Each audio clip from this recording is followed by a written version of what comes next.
Itong bahay na to ang nag-iisang nakaligtas sa malawakang wildfire sa Los Angeles, and trust me, the reason will blow your mind.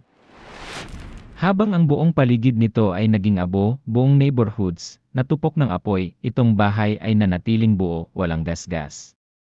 As in, hindi mo akalain na nangyari ang ganitong milagro. Kahit ang mga bumbero at kapitbahay nagtataka. Like, paano to possible?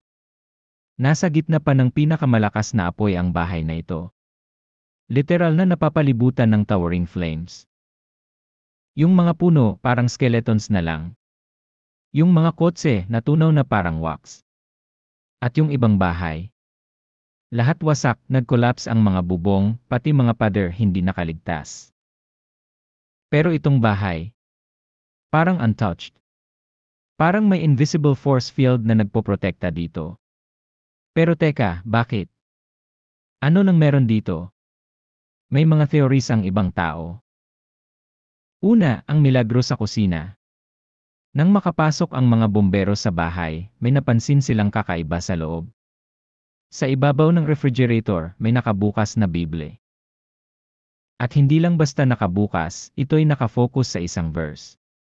1,000 may fall at your side, 10,000 at your right hand, but it will not come near you. Psalm 91 verse 7. Coincidence? O may supernatural na dahilan? Pangalawang theory, perfect placement.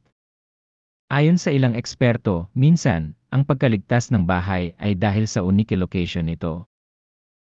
Pwede itong nakapwesto sa lugar na hindi gaanong exposed sa pinakamalalaking flames o naprotektahan ng natural barriers tulad ng malalaking bato o waterways. Pero kahit na ganun, nasa gitna pa rin ito ng wildfire, so paano pa rin ito naligtas? Pangatlong theory, fire-resistant construction. Ang bahay na ito, ayon sa iba, ay maaaring gawa sa fire-resistant materials. Mga materyales na kayang tumagal kahit sa matitinding init, tulad ng metal roofs o cement-based walls. Kung totoo man ito, siguradong malaking factor yun sa pagkakaligtas ng bahay.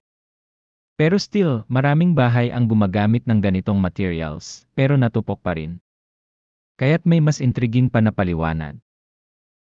Pang-apat na theory, the power of faith. Marami ang naniniwala na ang pananampalataya ng may-ari ng bahay ang nagligtas dito. Parang isang divine intervention. Pero iba naman ang sinasabi ng skeptics, baka naman sadyang sinwerte lang ang bahay na ito.